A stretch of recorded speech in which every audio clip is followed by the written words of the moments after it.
Hi there, BookTube. It's Roz, and it's the very end of August, and I haven't yet made a video about my September reading plans. So here it is, slightly belatedly. It's all to do with having like a couple of weeks off from BookTube in August, and now I'm putting 3 videos up and all over one weekend more or less. But I just should be more organised, shouldn't I? Tomorrow's video is the October announcement though, so I have no choice about the date of that, but I'm very excited. Now, so in September, I try to not commit so much because I know that hosting October is always, a big thing for me in October. So no hosting duties really, and no, not lots of buddy reads, but somewhere or other I still do seem to have quite a lot of September plans. How does this happen? I don't know. Well, it's because there's 3 lovely reading events in September that I really enjoy taking part in, but I'm going to allow myself to just enjoy them. So which are they? One is Framed, which is about reading books linked to art, the arts, all sorts of arts, not literature, but music, visual arts, dance, whatever, film. One is Shaketember, which is about reading Shakespeare and things connected with Shakespeare. And the third is Shorty September, which is let's revel in reading short books all month. So books 200 pages or less. So I am taking part in all of those, and I'd say at least half of my reading will be shorty books, possibly more, because sometimes you can pack more in because they're nice and short. But let's start with some things that aren't shorties. Well, there is one thing that I'm hosting this month, because all year long I am co-host of the contemporary strand of Reading the Globe, which is reading things, kind of global books, fiction and more, hosted by Page Turners with Katja. And I'm particularly keen about our September book because it's The Director by Daniel Kehlman. Kehlman? I forget. Come on, brain, do better. Now, I loved his last book, Till, and been really looking forward to his next one. And this one is a kind of highly fictionalised retelling of the life of a film director. Georg Wilhelm Pabst. Now, he was sort of, big in Weimar Germany, and then he went to Hollywood. But he kind of left Germany when Hitler came to power in 1933. But by a very unfortunate miscalculation, he came back to visit his sick mother or grandmother, one or the other, in Austria, and with disastrously bad timing, war broke out, and he found himself detained and stuck in the Third Reich, in that Nazi controlled Germany and Austria, and pressurized to start making films there, kind of under the Third Reich, and not quite propaganda films, but close. A perfect book for Framed, of course, because it's about someone who makes films and a film director, and I think it's about kind of the moral responsibility of an artist, those sort of dilemmas. We shall see.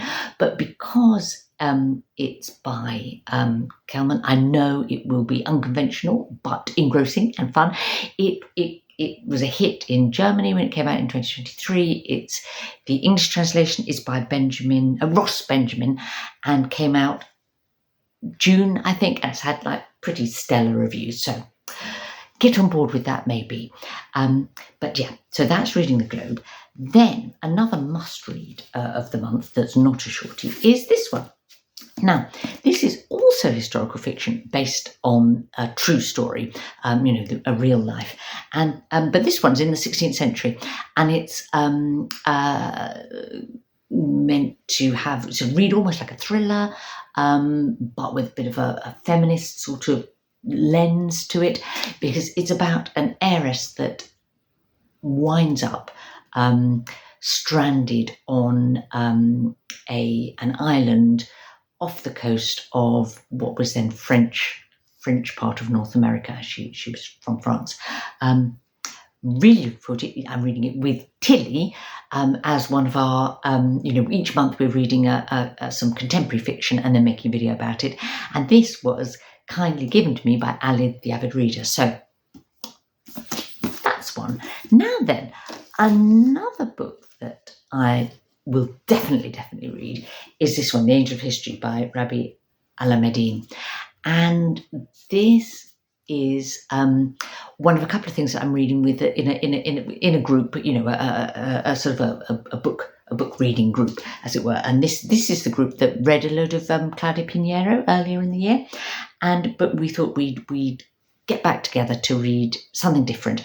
And this is by Rabih Alameddine. Now, he's a Lebanese author now based in the States who wrote The Unnecessary Woman, which is one of my favourite books of the last 5 years or so. And this one is, the main character is a gay poet who was born in the Yemen, grew up in Egypt, lived various places around Middle East or West Asia, and then moved to the States and was living in San Francisco through the AIDS epidemic. It's been described as a feverish portrait of a mind in crisis, I know from Unnecessary Woman that he's a good storyteller, and I'm really looking forward to that. I'm glad we chose it. The other kind of groupy thing that I'm reading a book for is Sean Breathes Books has a sort of patron sort of book club, and the book we're reading together, or going to talk about together this month, is Embers of the Hands. So non-fiction. The full title is Embers of the Hands: Hidden Histories of the Viking Age. It's by Eleanor Barraclough. It was longlisted for the Women's Prize for Non-Fiction this year and caught my eye, so I'm delighted it's the one we've chosen. It's a history, a kind of telling of the history of the Viking Age, but through their objects, sort of everyday objects, a different routine to learning about the Vikings. And so we shall see. Now, what next? I know what's next on my must-read list. This is something I'm extremely excited about, but I can't wave to you a copy because it's not yet published, but it is published later this month, or becomes available in the UK as an ebook later this month. And that is the debut novel by a very dear BookTube friend of mine, Joe O'Malley, better known on BookTube as Tooth Out the Trek. And if you haven't seen his videos, oh boy, you should. But I really enjoyed his book of short stories that I read a couple of years ago, and this is his debut novel. It's called Starlight and Moonshine. It's already had sort of favourable kind of pre-reviews, but I'd be going to read it anyway, I guess. But I've heard it's actually going to be rather good. And it's set in Detroit in the 1980s, and the mother in a family has died in a kind of drunk driving incident, and this is a book about the fallout through the family of that. So, sixth book that I'm reading that is not a shorty is this one. Okay, looks fat, but it's not quite as fat as it looks because it's got lots of notes and references and so on. And it's non-fiction, and it is my sort of number one choice for the Framed read along. So this is the moment to talk a bit more about Framed, isn't it? So Framed is hosted by Heather Gregg, Elizabeth of Bouquins and Books, and Hannah of Hannah's Books. You can read anything, fiction, non-fiction, that's in some way linked to art, other than the art of literature, I guess. As in, you've got to read. It could be about a writer, I suppose, but not just written by one. I'm not explaining that well. They explain it better. The other lovely thing of this event is that they also say, go and experience some art in some form. Go to a concert, go to an exhibition. I've got an exhibition booked that links quite well with this book, and maybe make something. Participate actively in art. Lovely, lovely. Well, now this is called Romantic Moderns. It's by Alexandra Harris. It's English writers, artists, and the imagination from Virginia Woolf to John Piper. So it's about English artists and writers from the 1930s and 40s, and sort of looking at as there was a sort of distinctive English sensibility about the sort of modernism that they pursued. And I've been meaning to read it since it came out about 10 years ago. So, this is framed as giving me the extra push to read this one. So that's my non-shorty books. Let's go shorty now, madly shorty in every possible way. So these are sort of more of a pile of possibilities, I suppose, but I expect to read a lot of them, and possibly all of them, and possibly some more. We just see how it goes. Shorty September was founded by Bert Pastori time, but he's sort of, and Shan are taking a backseat this year. They're giving it a break, but the baton has been grasped by Heather of Too Many Heathers, who's been involved for a while, Karen the Roving Reader, and Crystal of Fibre Artsy. And it's all about reading short books. So books of, you can define it how you like, but up to, say, 200 pages of any kind. And as ever, Heather has done a very wonderful bit of, like a prompt sheet, so you can tick off your prompts. There are 12 prompts. You can combine them and, do as many as you like or not. I think I might do virtually all these prompts, but, with a little bit of judicious combination. We shall see. There are some definites for me in my Shorty September reading. One is my real life book group book. It was my month for suggesting the books that we picked from. So obviously I picked 8 shorties. So, just forced their hand a little here. And the one that we ended up choosing was Madonna in a Fur Coat. Isn't that just the best title for a novel ever? Madonna in a Fur Coat by Sabahattin Ali. And this is a novel, a backlist novel. So it's from 1943, written in Turkish, translated by Maureen Freely and Alexandra Dawe. It's about a shy young man from rural Turkey who moves to 1920s Berlin and finds a new life there. And I've heard wonderful things about it. It's a very much loved book in Turkey, I believe, and has had a bit of a renaissance lately in English, although the English translation was done, I think in the 1990s, but it's been reissued as a Penguin Modern Classic. So that's a definite. It will fulfil one of the Shorty September prompts, which is runway fashion shorts, which is read a translated book. Now, this one would also meet the read a translated book prompt, but I'm going to use it for another one. So this is I Gave You Eyes and You Looked Towards Darkness by Irene Solà. So it was translated from the Catalan by Mara Faye Lethem. And it's newly out.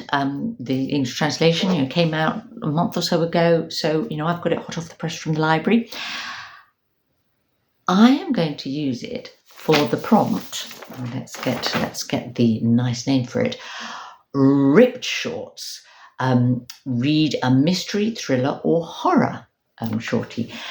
Now, I don't know if this is exactly horror, but I do know that it's a ghost story. It has kind of ghosts and demons and darkness. So I think it fits. It will meet that one. Another of the prompts is Grandad Shorts, a book you've had for a while. And for that, I'm going to read this one. And I'm absolutely determined to actually read this month. So it's Sam Selvon's The Lonely Londoners. It's a book I've had for a while, and it's a book that I've been meaning to read for even longer. It was published in 1956. Selvon was from Trinidad, but moved to the UK. It's about sort of West Indian immigrants in London of the 1950s, and it's funny but poignant about their experiences, and nice and short. Then, I mentioned that I was going to take part in Shaketember, didn't I? But I haven't talked about any Shakespeare yet, have I? Well, obviously, reading plays is a great option for Shorty September because, they're short. But I've been reading quite a few plays this year, particularly because Angelia of Read and Rereads has been doing a year-long sort of group ready thing of called Endless Drama, where she suggested a couple of plays every month, and each month I've read at least one of those. And this month she has very thoughtfully picked, one of her picks is Rosencrantz and Guildenstern Are Dead by Tom Stoppard. Now this is kind of like a tragicomedy, is how you describe it, that came out in 1966. And what it is it's a riff on Hamlet. It takes two minor characters from Hamlet, Rosencrantz and Guildenstern, and famously in the very last scene of Hamlet, it's announced that they have died or been killed off stage, and it looks at the story of Hamlet through their eyes. So it's like the two stories run alongside each other, and that's my plan. I'm going to read Shakespeare's Hamlet. This is one of my various copies. And alongside reading Rosencrantz and Guildenstern, and kind of watch for the spots when they cross over, when they overlap, and we get the two plots sort of enmesh. Should be fun, shouldn't it? And an enjoyable Shaketember option. And it also works for Shorty September. 2 prompts. One is Utility Kilt. A retelling or traditional meets modern. Well, it is a retelling, Rosencrantz and Guildenstern. And there's also a prompt to read the book and watch the movie. That's half and half shorts. And I will aim to watch either the 1990 film of Rosencrantz and Guildenstern Dead or one of the various sort of Hamlets available. So, yeah, we'll see which happens. I'm not very good at doing watching prompts, but fingers crossed. I may do it. So what's next? Those are kind of like my definites. But where else will I potentially go in Shorty September? Well, one of the prompts is to read. Now let's get this right. Patent leather shorts. So a graphic novel or a book that's out of your comfort zone. And I'm going to read this one, which is both a graphic novel and a book out of my comfort zone and a choice for framed. Okay, it's Gauguin, The Other World. Obviously, you can see it's a graphic novel. Obviously, it's about an artist, Gauguin. Why is it also out of my comfort zone? It's out of my comfort zone because I love Gauguin's pictures, but I find it very hard to just enjoy them now as art because I am so conscious of his quite exploitative behaviour towards underage women or girls in Tahiti, and how he actually expresses that in some of his paintings. So I have a kind of mixed feeling, and I'm interested to see how this graphic biography kind of approaches that. So, bit of discomfort, but meets the prompt rather beautifully. Then there's a prompt to read a comfort read. Now, I'm not great about reading comfort reads, if you know what I mean. I struggle a bit with that.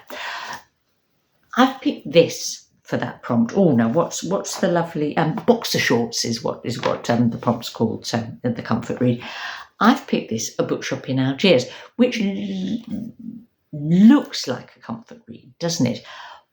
It's by Kawthar Ademi. She's an Algerian author. It was translated by, let's get this right, translated from the French by Chris Andrews.